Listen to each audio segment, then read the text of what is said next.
अहो काय ग अग काय हो महान जीवनाचे हे शिलेदार नाही बनला हात याची जोडीदार. अहो काय ग अग काय हो कार्यप्रतिष्ठा कीर्ती दृष्टा मेहनत याची अति हो श्रेष्ठा.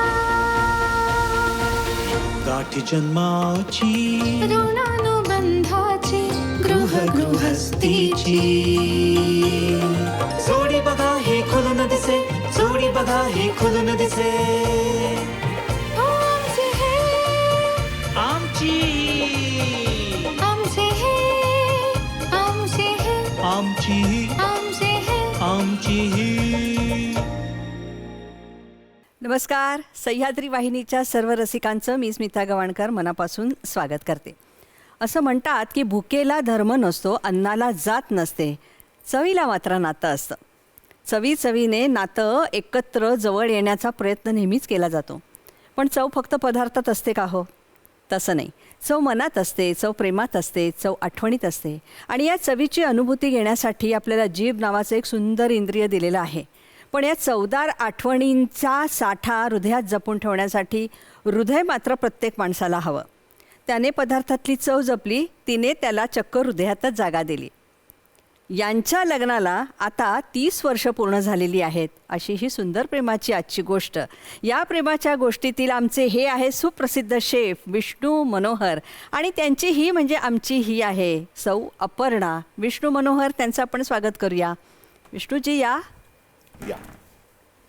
वा वा वा वा वा. प्रथम मान आमच्या अपर्णाताईचा. अपर्णाताई खूप मस्त दिसतेस आणि आमच्या महाराष्ट्राच्या सर्व रसिक प्रेक्षकांना विष्णूजी नेहमी असं करताना दिसलेले आहेत.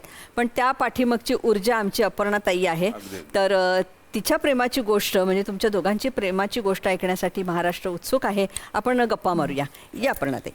नमस्कार विष्णूजी. नमस्कार. आपल्या खाद्यसंस्कृतीचं नाव साता समुद्रापलीकडे नेऊन एक वेगळ्या पद्धतीचा अभिमान जागृत केल्याबद्दल तुमचं मनपूर्वक अभिनंदन आणि खूप खूप शुभेच्छा. अजून काय काय करणार आहे. पण मला अपर्णाताईचं इतकं कौतुक वाटतंय. अपर्णा सरोदे त्यांची अपर्णा विष्णू मनोहर. अपर्णाताई रोज इतकं चमचमीत खाऊन सुद्धा अशा मस्त तुम्ही मेंटेन कशा हो? मला हा मोठा प्रश्न पडलेला आहे. पहिलं खायला तुम्हाला देत असतील ना ते?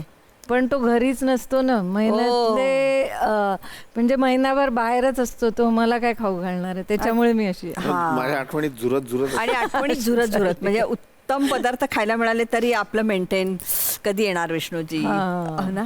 विष्णूजी तुमचं लव्ह मॅरेज आहे ना मस्त आणि खूप बालवयात सापडलेलं प्रेम आहे ना ते. हे बरं आहे. काय पहिला पदार्थ खायला घातलात की काय? नाही.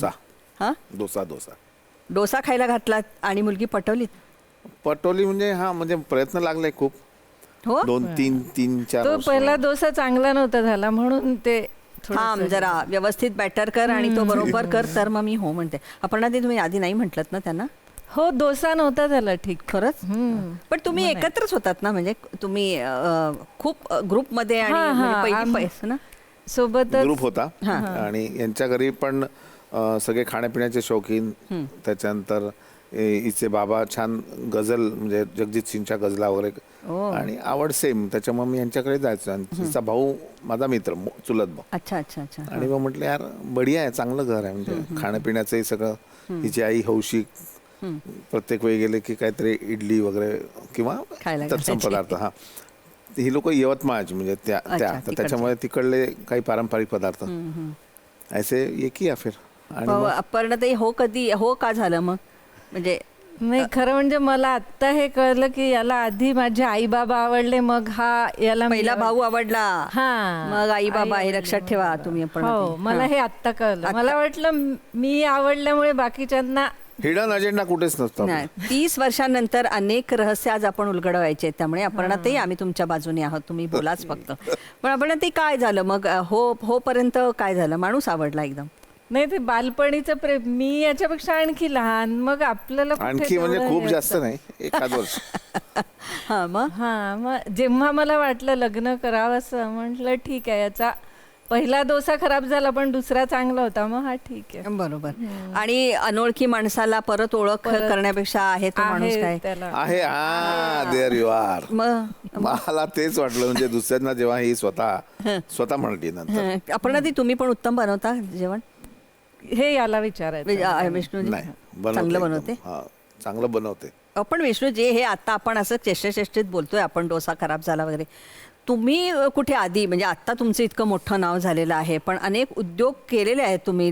हो. हे वडिलांना चित्रकार व्हावं असं वाटत होतं, आईला गाणं ह्याच्यामध्ये खाणं कुठून आलं मध्येच तुमच्या आयुष्यात?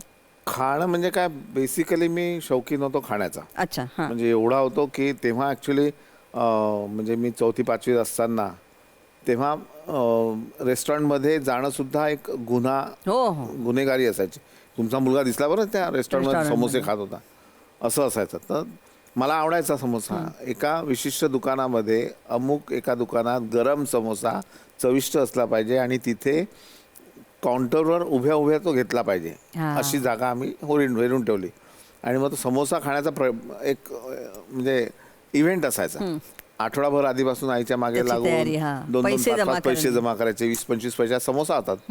आणि ते जमले की मग पटकन सायकलने जायचं, अशी टेकवायची, समोसा एक हातात घ्यायचा आणि मग तो खात सायकल चालवत जायचं, किंवा कोणाला कळणार नाही आपण. अशी म्हणजे एवढी खाण्याची हौस. बाबा चित्रकार, त्याच्यामुळे ऑब्व्हियसली मला ओढा तिकडे जास्त होता. आणि कलाकाराचं घर होतं आमचं सगळं. आई सुंदर गायची ना? आई छान गायची. तुमच्या नावापासूनच मज्जा आहे ना, म्हणजे विष्णू दिगंबर मनोहर पदुस्कर काढून टाकलं फक्त. हा, तर तिने माझं नाव विष्णू त्याच्यासाठी ठेवलं की दिगंबर मनोहर, विष्णू दिगंबर मनोहर. हा गाणारा होईल पण तो खाणारा झाला. वा वा, अशी गंमत झाली. ते दोघांनाही, चित्रकार आणि गायकालाही उत्तम खावं लागतं, म्हणून तुम्ही बहुतेक ते पकडलं. आई सुंदर गायची ना? हो. आणि बाबांना आम्हाला थर्माकोलचे लेटर्स कापून द्यायचे. मग कुठल्या एका कार्यक्रमामध्ये मी ते जाऊन लावायचो, त्याचे पैसेही मिळायचे. आणि होस्ट म्हणायचा की खानावाना खाके जाओ. तर ते जास्त इंटरेस्टिंग असायचं की कोणी आपल्याला तिथे म्हणायचं किंवा जेवून जा. आणि असं करता करता 9वी-10वी पर्यंत ते डेकोरेशनचं काम केलं. अपर्णा, ते तुम्हाला हे असं सगळं माहित होतं की हा माणूस या क्षेत्रामध्ये काहीतरी करेल, ह्याची तुम्हाला लागलेली काहीतरी, म्हणजे वाटलं होतं हे असं काहीतरी करणार, कुठल्या तरी क्षेत्रात काहीतरी करेल हे माहिती होतं. कारण आमच्या इथे आम्ही एका गल्लीतच राहायचं, गणपती वगैरे त्याचे प्रोग्राम तो सगळे अरेंज करायचा. आणि मग असा उगीच एक प्रोग्राम त्याने दिला की तुम्ही चिठ्ठी लिहा कोणाला तुम्हाला आपल्या गल्लीतले कोण आवडतं याची. याला वाटलं याच्या नावाच्या सगळ्या चिठ्ठ्या निघतील, पण सगळ्यांनी आपल्या भावाचं याला नाहीच मिळालं काही. मग तो अजून काहीतरी वेगळे असे प्रयोग करत राहायचा. मग नाटकं बसवणे ते पण केलं. हो, खूप जास्त. ते गायचे पण ना थोडं. आता पण छान गातात. विष्णूजी, याची पण झलक आम्हाला हवी आहे. पण 10वी-11वीच्या त्या काळामध्ये अशा पद्धतीने केटरिंगचा उद्योग तुम्ही सुरू केलात. तुम्हाला भीती नाही वाटली आई ओरडेल वगैरे वगैरे अभ्यास सोडून? आई ओरडलीच. हा, कारण आईचं घराणं म्हणजे सगळं उच्च शिक्षित लोक. आणि हे असं सुरू केल्यावर ती म्हणे, हे काय सुरू केलं, पहिले ग्रॅज्युएट हो आणि नंतर हे धंदे, आणि ते ॲडव्हान्स घेतलेला परत कर म्हणे. तर तिथे मग म्हटलं, मानलं नाही. एवढं मेहनतीने मिळवलेलं काम, मग घरच्यांच्या नकळत ते काम पूर्ण केलं. असा तो पहिला आमचा हे झाला. बापरे. पण नंतर मग एकदा एवढी हिंमत कुठून आली? एवढं तुम्हाला बनवता येत होतं त्या वेळेला? आता मला बनवता येत होतं की लोकांना मला बनवता येत होतं ते माहीत नाही. पण तेव्हा मी नाही बनवलं, अर्थात महाराज किंवा बाकी लोक. कारण काय, जे पदार्थ आवडणं ही गोष्ट वेगळी आणि पदार्थ बनवता येणं ही गोष्ट वेगळी आहे. पण ज्याला चांगलं खाता येतं, चांगले पदार्थ आवडतात, तो चांगला बनवू शकतो, एवढं मात्र मला माहिती आहे. आणि मग महाराज लोक येतात, त्यांच्या सोबत काम करून, किंवा मग एखादा पावभाजीवाला असेल, त्याच्या समोर उभं राहून अर्धा प्लेट दोनदा घ्यायची. मग ते तेवढा वेळ तिथे जास्त राहता येईल. मग आमच्या घरासमोर एक ओम लक्ष्मी स्वीट मार्ट म्हणून होता. तो विचार एकटाच होता, राजस्थानी माणूस, आणि तो रात्रभर सगळा माल बनवायचा आणि दिवसा दिवशी विकायचा. तर मी सुद्धा रात्रभर जागून गॅलरीत बसून ते बघत बसायचो. तर असं ते सगळं शिकत गेलो. खरं सोपं नाही म्हणजे दुसऱ्याला खिलवणे हो. आणि एवढ्या मोठ्या प्रमाणात ही एक साधनाच आहे नाही. म्हणजे रात्रभर ते सगळं तयार करायचं तर कुठे 7-7:30ला तुम्ही खाणं देऊ शकता. खाणाऱ्याला बरं वाटतं असं छान छान, पण त्याच्या पाठीमागे खरंच साधन आहे. अपर्णा, ते लग्नाचं कधी ठरलं? म्हणजे कधी विष्णूजी आले घरी का काय? मग किती विरोध झाला तुमच्या घरी? नाही, आम्ही तसं ओळखीचेच असल्यामुळे विरोध काहीच नाही झाला. काही थ्रिल नाही म्हणजे? नाही याच्याकडे. विरोध हिचाच होता. आणि तेव्हा मी कविता पहिली ऐकवली. बघू कुठली? छोटीशी कविता. छोटीशी कविता कुठली? हा, पहिले मी हिला विचारलं होतं, तिने नाही म्हटलं. मग हिने मला विचारलं, मी हो म्हटलं. तर मी असं म्हटलं की काल ज्या ठिकाणी मी उभा होतो आज त्या ठिकाणी तू उभी आहेस. काल ज्या ठिकाणी मी उभा होतो आज त्या ठिकाणी तू उभी आहेस. तू मला नाकारलंस पण मी तुला आवरलं नाही. हाच तुझ्या माझ्यात फरक आहे. वा वा वा. खूपदा ऐकावी लागते मला. हो, बरोबर आहे. अपमान का बदला असा आता म्हणजे 2.5-3 साल वेट किया. बरोबर. लेकिन 3 साल के बाद अभी क्या चल रहा, आता काय सुरू आहे ते विचारते. बढिया चालू आहे. बढिया. सारं काही तुमच्यासाठीच आहे अपर्णाताई. जे काय करतोय ते तुमच्यासाठीच आहे. लग्न झालं आणि फक्त गल्लीमध्ये काय, गल्लीतलं काय घर शेजारी कसं फक्त भिंत ओलांडली? नाही. बऱ्यापैकी म्हणजे असं हे मध्ये राहायचे आम्ही, एका टोकाला राहायचो. आणि पण तरी अपर्णाताई सगळं जग बदललं पटकन. की रोज पाहणारा, रोज त्याचे आई वडील जरी पाहत असले तरी सुद्धा लग्न झाल्यानंतर इकडच्या घरी आल्यानंतर काय काय बदललं तुमच्या आयुष्यामध्ये? का काहीच बदललं नाही? नाही, बदललं, खूप बदललं. कारण की तो आधी मित्र होता, मग नवरा झाला. तुम्ही बायको झाला. तो 2 वर्ष मागे होता, आता मी मागे आहे त्याच्या. खूप बदललं. किती सुंदर सांगितलं बघा तिने ना. हो, किती छान. मग कसं सासूबाईंशी वगैरे छान जमलं? म्हणजे ज्या काकू किंवा मावशी असतात त्या सासूबाई झाल्यानंतर आणि तुम्हाला काय अपर्णा आप्पू म्हणत असतील तर त्याची एकदम सुनबाई अपर्णा झाली. हे नातं कसं जपलं तुम्ही? खरं म्हणजे लग्न झाल्यावर नवरा बाजूलाच राहतो, आपल्याला बाकी पूर्ण यांच्याशी जुळवून घ्यावं लागतं. तर घरचे सगळे इतके छान आहेत की त्याला वेळ नाही लागला. म्हणजे असं आता विष्णू इतका बाहेर असतो पण मला इतकं काही त्रास होत नाही, कारण की सगळे जण आहेत घरी. आणि जॉईंट फॅमिली आहे आमची, तर सगळे व्यवस्थित आम्ही. विष्णूजी, मुंबईमध्ये किंवा महाराष्ट्रामध्ये अमिताभचा जलसा हा बंगला आणि विष्णूजींचा 12,000 स्क्वेअर फीटवर विराजमान असलेला तुमचा बंगला हे एक मोठं आकर्षण आहे. 12,000 स्क्वेअर फीट. हो, काय सांगताय? अगदी म्हणजे माझं स्वप्न होतं. आम्ही राहायचो 12 फूट बाय 20 फुटाच्या टीन शेड मध्ये. बर. आणि तेव्हापासून आमच्या तिन्ही भावांचं की राहायचं तर असं छान काहीतरी करायचं. मग त्याच्यासाठी बरेच अपार कष्ट आणि एवढा मोठी जागा एक तर गावाबाहेर मिळाली असती, पण आमच्या नशिबाने गावातच मिळाली. त्याच्यात भरपूर किरायेदार होते, 8-9 किरायेदार, म्हणून स्वस्त मिळाली. पण त्यांना काढण्याची क्षमता होती माझ्यावर. साम दाम दंडभेद या उक्तीनुसार ते सगळं केलं. आणि ते सुंदर घर, म्हणजे इको फ्रेंडली घर, जवळजवळ 3 वर्ष त्याला ग्रीन हाऊसचा अवॉर्ड मिळाला. आणि स्लॅब नाही आहे, त्याच्यानंतर तिथे सिमेंटचा वापर नाही आहे आणि भरपूर फळझाडं, म्हणजे 20-22 प्रकारची फळं झाडं आहेत. बापरे. म्हणजे बाहेर जायलाच नको, नुसत्या फेऱ्या मारल्या तरी. फेऱ्या मारून मी लॉकडाऊन मध्ये वजन कमी केलं. ते अजूनही फेऱ्या माराव्या लागतील आता. कारण लॉकडाऊन संपल्यावर परत खाणं गाणं नाणं सगळं सुरू झालं. विष्णूजी, मला सांगा, यामध्ये तुमचा अभ्यास कुठं पर्यंत झाला? अभ्यास किती केला तुम्ही? मी ग्रॅज्युएशन ओपन युनिव्हर्सिटीतून केलं. त्याच्यानंतर मग मला शिकायचं होतं पण वेळ मिळाला नाही. पण पुस्तकं मात्र लिहिली, 56 पुस्तकं. पण अभ्यास म्हटलं तर अजूनही सुरूच आहे अभ्यास.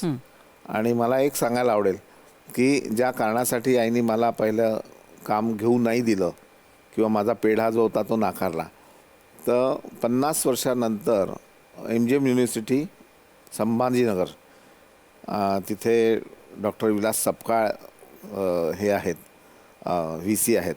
आणि ते आल्याबरोबर त्यांनी अंकुशराव कदम यांना विचारून मला प्रोफेसर एमेरिटस म्हणून घेतलं. वा वा तर वा. ते इतकं छान वाटलं की आपल्या कामाला हा सलाम आहे, आपल्याला सलाम नाही आहे, आपल्या कामाला आहे. बरोबर. आणि मग तेव्हा मग आईला पेढा दिला. म्हटलं की 50 वर्षानंतर तुझ्या मुलाला नोकरी लागली त्याच्या अकॅडमिकल याच्याबरोबर.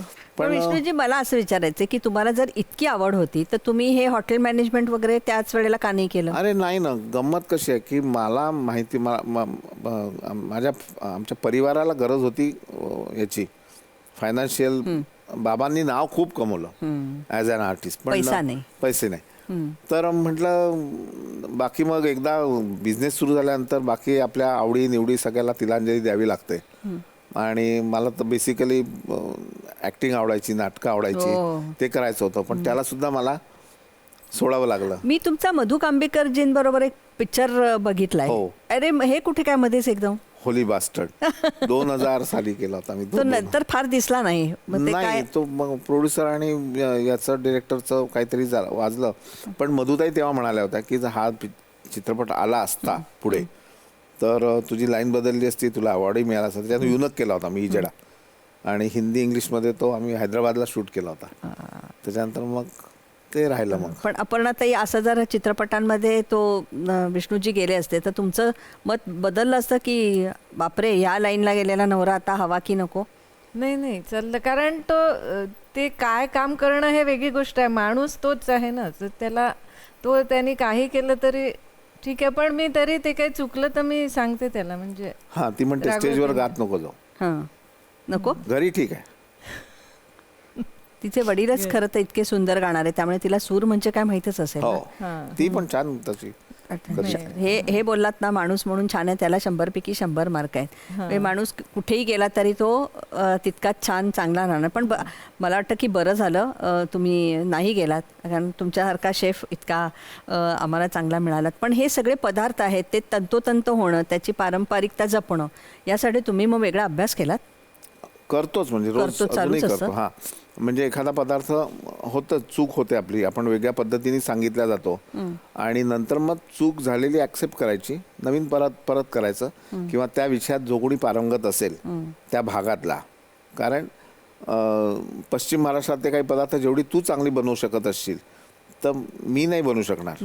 ठीक आहे ना, मला माहिती असेल तो पदार्थ, पण ते तेवढं निगुतीने करणं वगैरे, तर ते तेवढं म्हणजे तो अभ्यास आहेच. म्हणजे मग फोन करून विचारणं, प्रत्यक्ष जाऊन विचारणं, पण मजा येते याच्यामध्ये. असं अपर्णाताईचा कुठला आवडता पदार्थ आहे डोसा सोडून? तिला माझ्या हातचं काय आवडतं? काही सगळं. पनीर बटर मसाला. बर. पण अनेक वर्ष झाले त्यांनी बनवला नाहीये, वेळ नाहीये, कारण त्याला वेळच नसतो.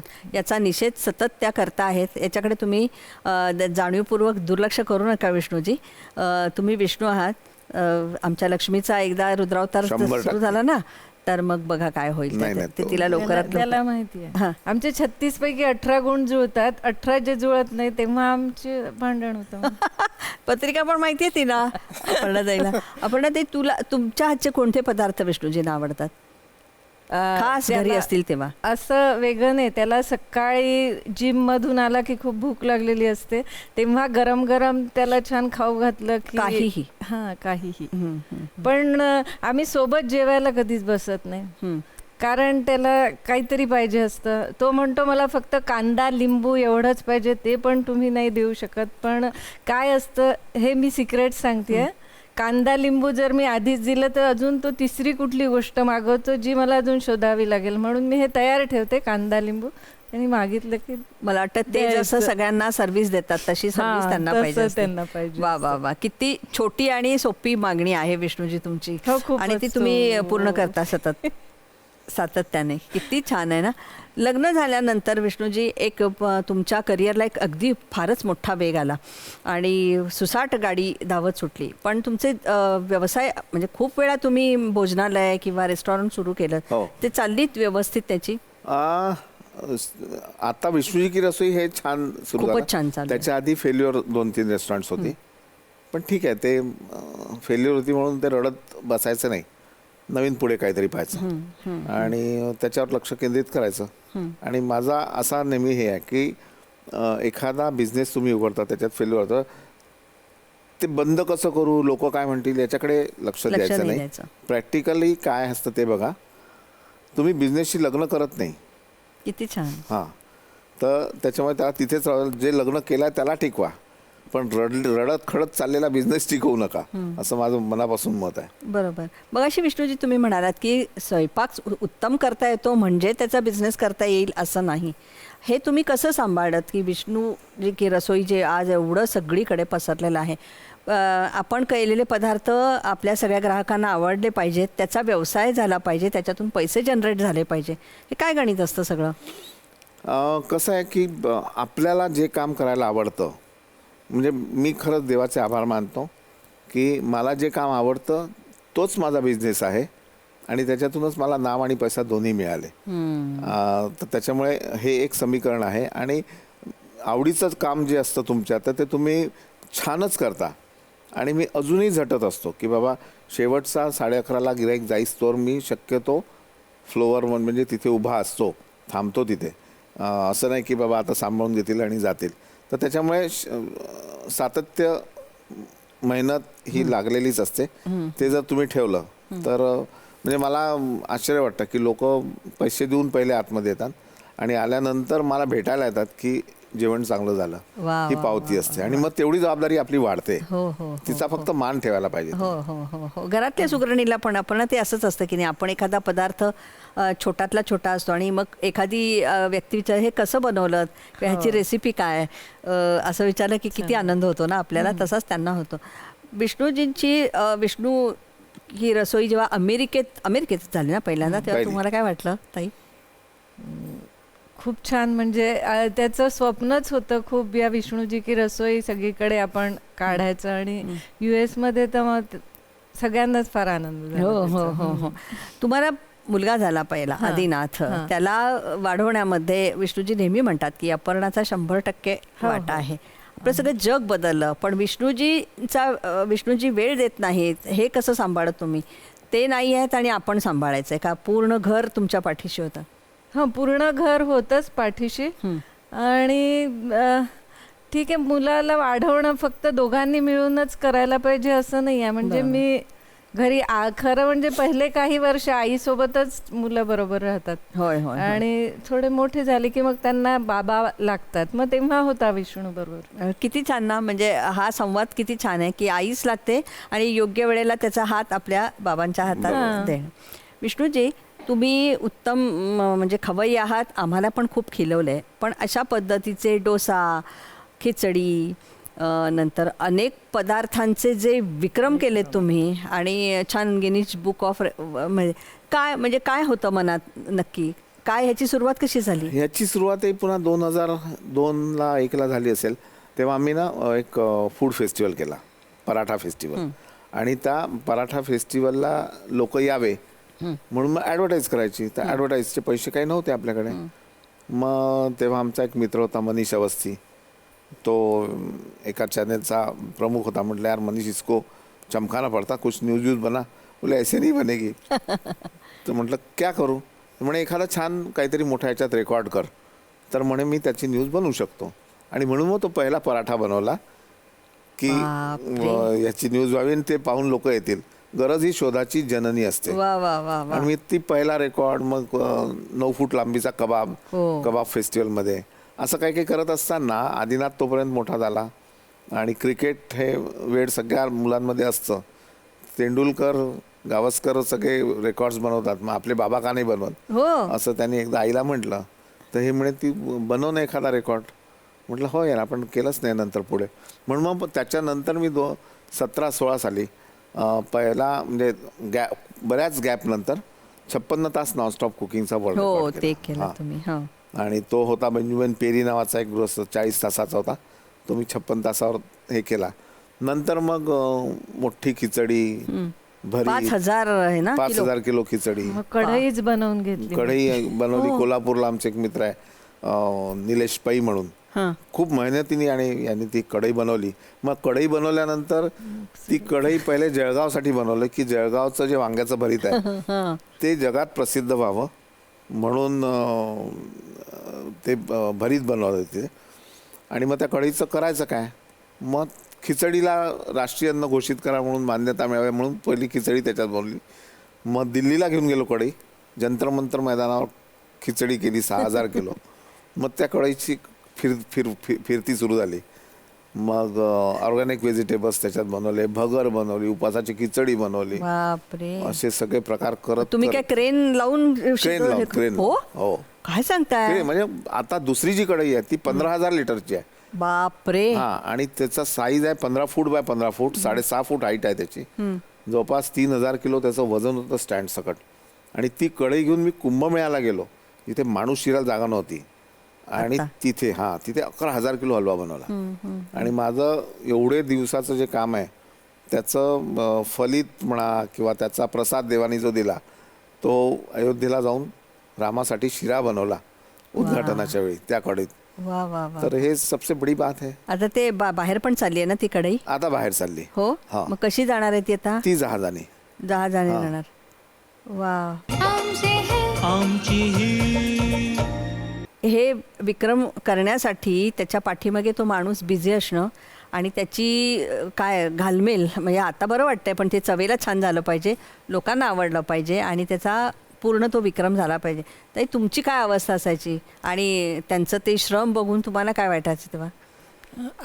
आधी खूप टेन्शन यायचं. एकदा यांनी पुरणपोळी इथेच मुंबईतच बनवली होती मुंबईत ना, अंधेरीला स्पोर्ट्स कॉम्प्लेक्स. तेव्हा मी नागपूरलाच होते, इकडे नाही आली. पण ती पुरणपोळी जेव्हा पलटली, हा, ते खूपच कठीण काम होतं.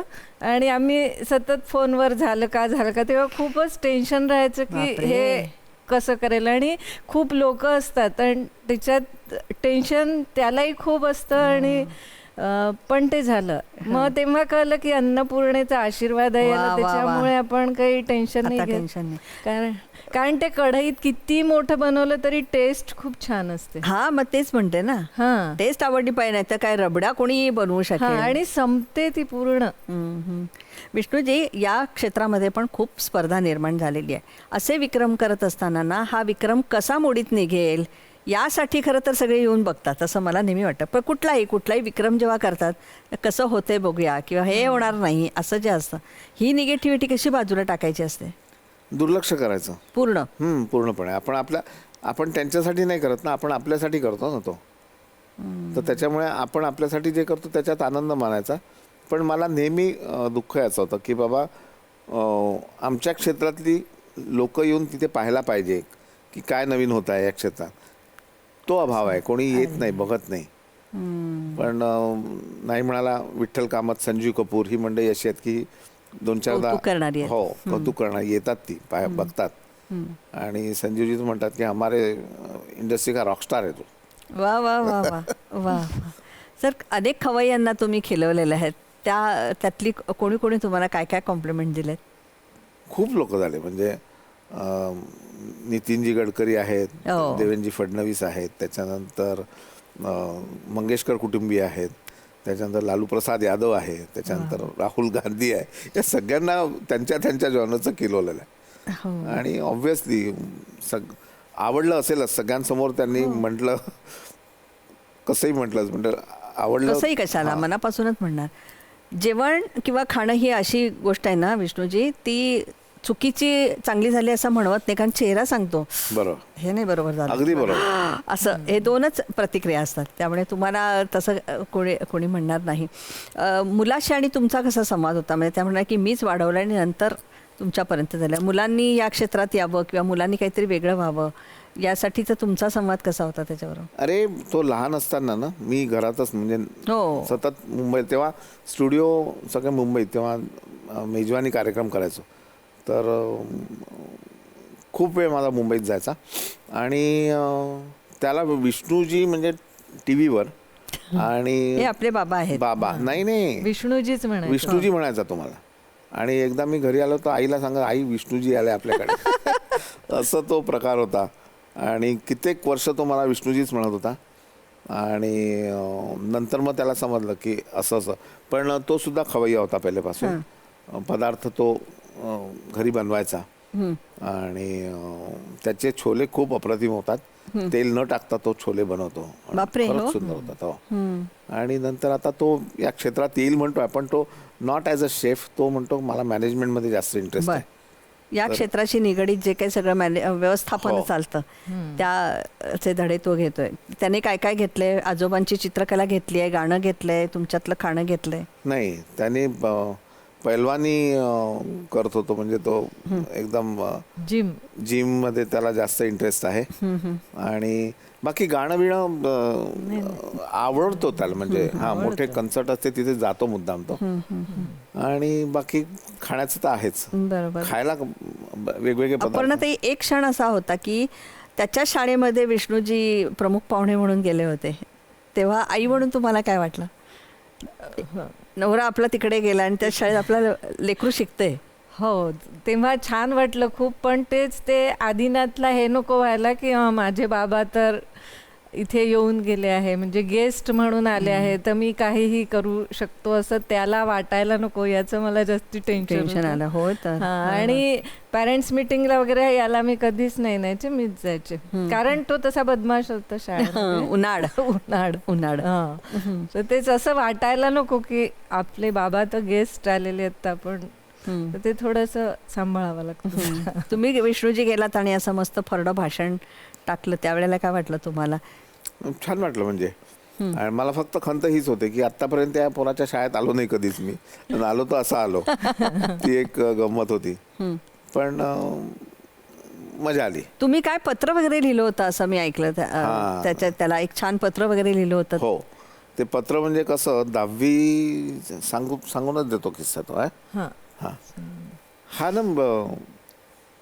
ॲज अ मुलगा खूप छान एकदम होता, पण अभ्यासामध्ये थोडासा नेहमीप्रमाणे, म्हणजे गेअर बसत नाही, तो गेअर मिळत नाही तोपर्यंत पडत नाही, तो मुलं अशीच असतात. बरं.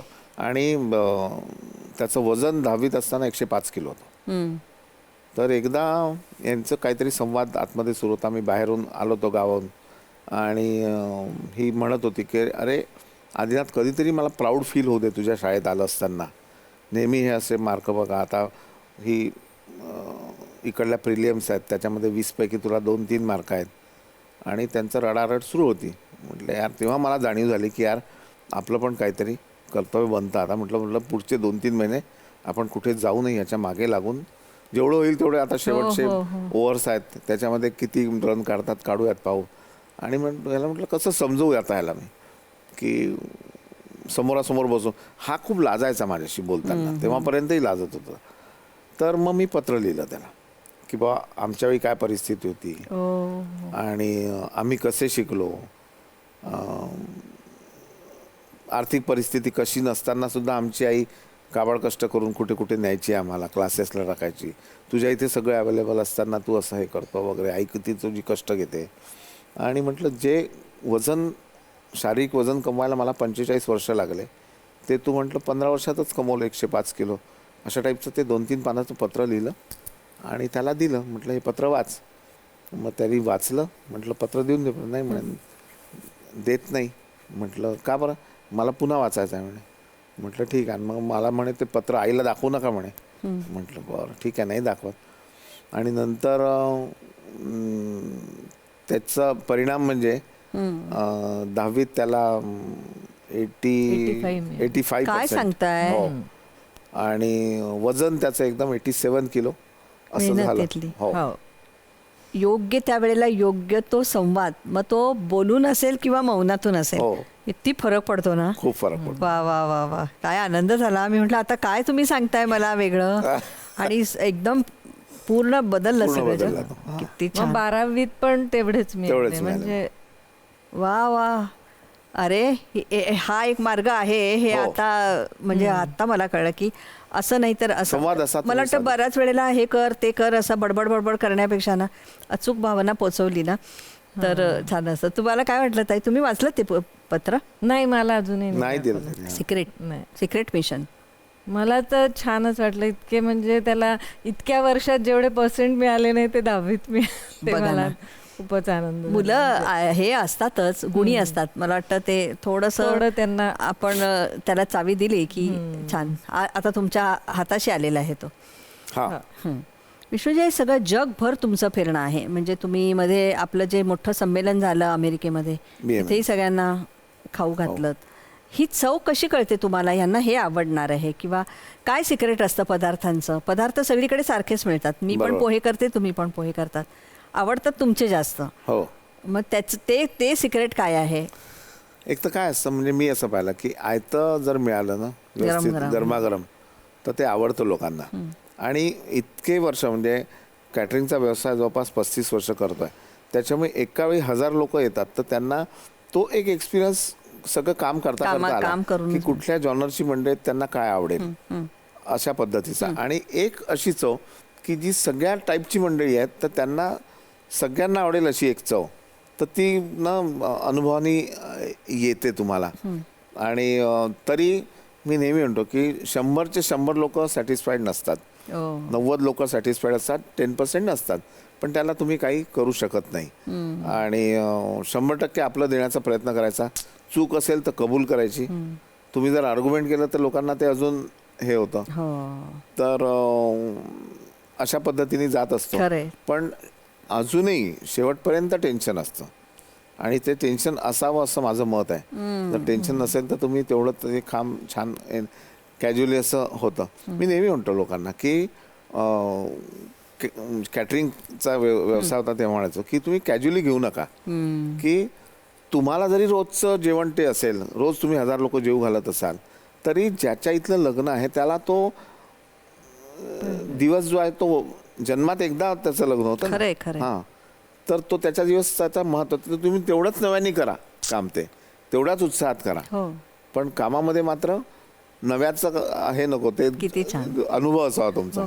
नाही, लोक कुठे नवरा नवरीला बघण्यासाठी थोडीच 2 मिनिटं बघून जेवायलाच येतात, बाकी जेवण छान झालं म्हणजे लग्न छान झालं, सेमिनार मधला बँक्वेट चांगला झाला म्हणजे सेमिनार छान झालं. अरे वा वा वा वा. आणि विष्णूचं एक आहे की तो सगळ्या पदार्थांवर प्रेम करतो, आणि ते बनवल्यावर सगळे खाताना त्यांच्या सोबत राहतो. जर आपण बनवून टेबलवर आणलं आणि लोक जेवत राहिले, त्यांना तेवढी मजा नाही येत. ज्यांनी बनवलं तो तिथे उभा असेल आणि त्याच्याबद्दल काही सांगेल, तर तो एक फरक पडतो सगळ्यांना. वा वा वा. आमच्या इथला गोळा भात, तर तो गोळा भात नुसता ठेवला, त्याच्या मागची कहाणी जर तुम्ही सांगितली तर मजा नाही. तो गोळा भात पानात घ्यायचा, गोळा छान कुस्करायचा भातामध्ये, त्याच्यावर मोहरी हिंगाचं पाणी घ्यायचं, मोहरीची फोडणी घ्यायची, चिंचेच्या कढीबरोबर थोडा थोडा मिक्स करून ते खायचं, तो उसमें मजा आती है. वा.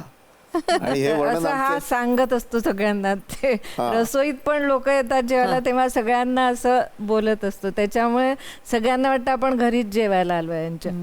आत्ता पण मला तेच अमुक एखादा पदार्थ घेतला नसलं म्हटलं आवर्जून तुम्ही हे घेऊन पाहिलं का, हे करून पहा, खाऊन पहा. आमचे नितीनजी सुद्धा असेच आहेत, नितीन गडकरी खवय्ये आहेत, आणि पदार्थ ते आजकाल स्वतःही बनवतात. म्हणजे लॉकडाऊनमध्ये ते शेफ सुद्धा झाले, आणि त्यांनाही खिलवण्याची खूप हौस.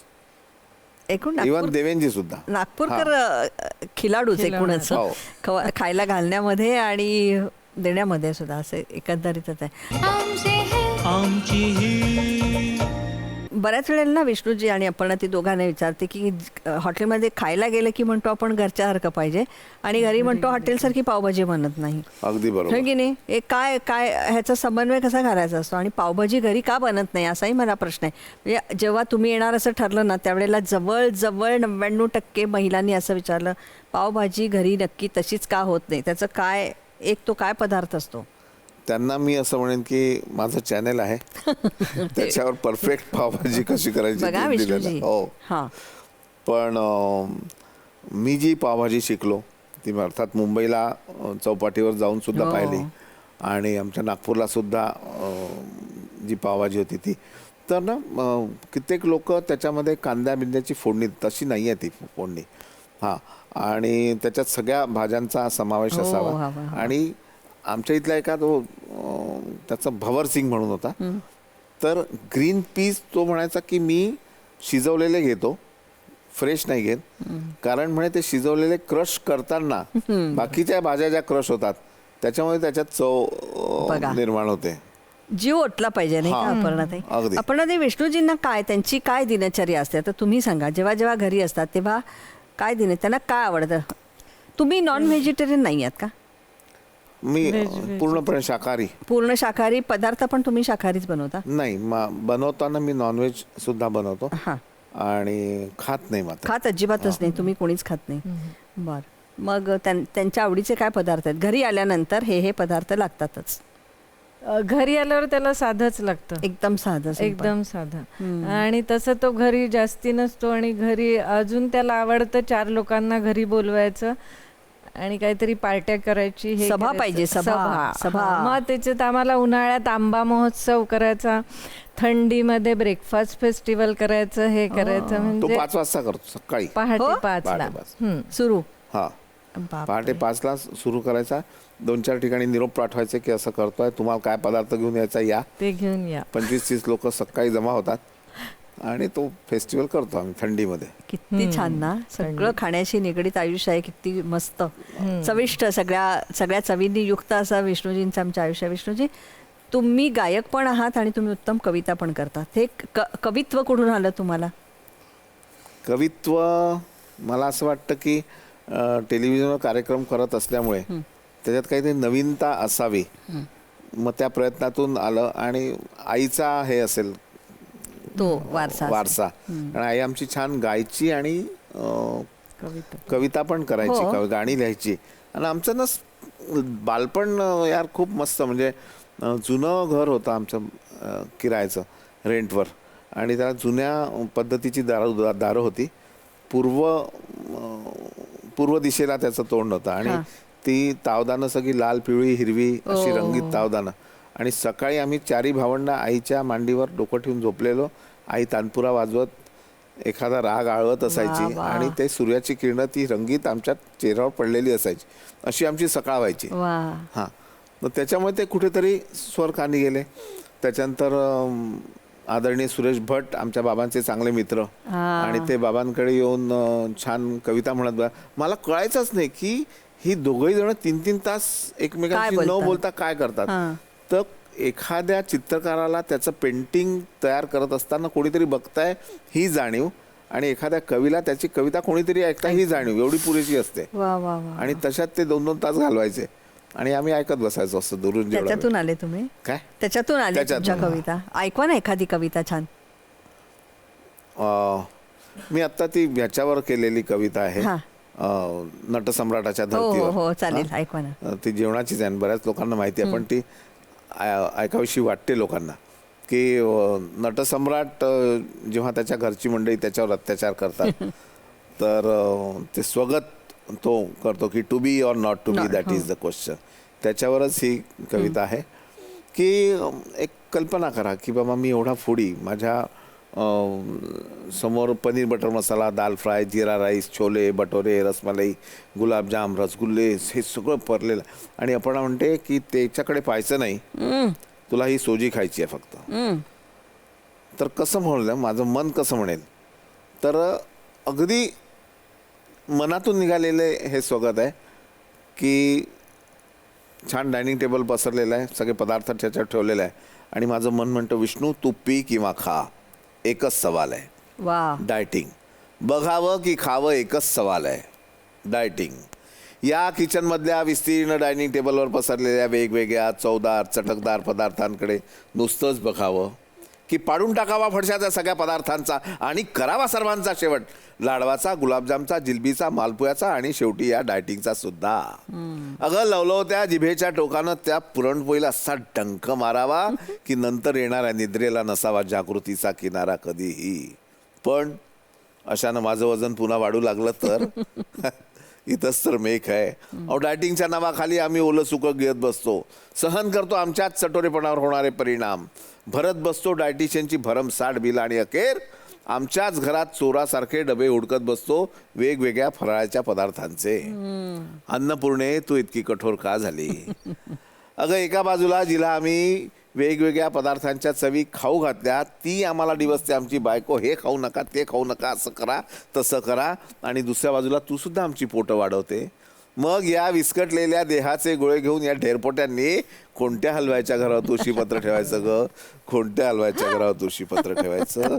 तू पी किंवा खा, नॉट टू बी, एकच सवाल. अरे वा वा वा वा. अपर्णाताई, काय मस्त. अपर्णाताई, याला तुम्ही कसं उत्तर देणार आहात?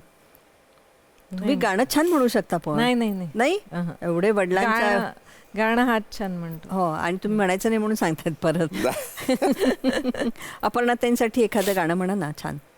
सुनरी सखी मेरी प्यारी सखी ये दिल कहीं खोया है मेरा, जाने कहाँ इसे भूल गया नहीं, कुछ भी है मुझको पता, तेरी पायल में मैंने ढूंढ लिया तेरे कदमों तले सजनी, प्यार किया तो जान गया ये मुश्किल है कितनी, तेरी आंखों में मेरा प्यार बसा, सांसों में तुम्ही सजनी, सुनरी सखी मेरी प्यारी सखी दिल कहीं खोया है मेरा.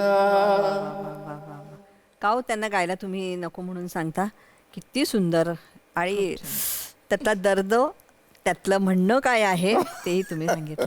विष्णूजी हे असं मस्त जीव ओतायचा असं म्हणतात पदार्थांमध्ये, तुम्ही गाणं म्हणत म्हणत करत असता काय? माझं ना काय होतं की तंद्री लागली ना तर आपोआप गाणी गाणं निघतं असं. हा म्हणजे कित्येक वेळा लाईव्ह शो मध्ये छान ऑडिटोरियम भरलेलं असतं, पदार्थांची निवड चांगली असते, ऑर्गनायझरची तयारी चांगली असते आणि ती झाली की आपोआप एखादं गाणं गुणगुणत आपण म्हणत असतो आणि मग ते मी माझ्याच गुणगुणवतो, पण या माईकमुळे सगळ्यांना ऐकू येत असतं याचं भान राहत नाही आणि मग अचानक टाळ्या वाजतात. मग लक्षात येतं हे टाळ्या पदार्थाला नाही या गाण्याला आहे. बेफाम. येस. तर मैं हमेशा कहता हूँ कि अच्छा गाना और अच्छा खाना ये कभी भी म्हणजे ये आत्मा की परिभाषा आहे. खरे खरे की आत्म्यापासून ते एकदम ब्रह्मानंदी टाळी लागली खरे पाहिजे. खरे. संगीतम नाटकम सध्या परमानंददायकम असं म्हणतात, पण संगीतम नाटकम भोजनम सध्या परमानंददायकम. वा वा.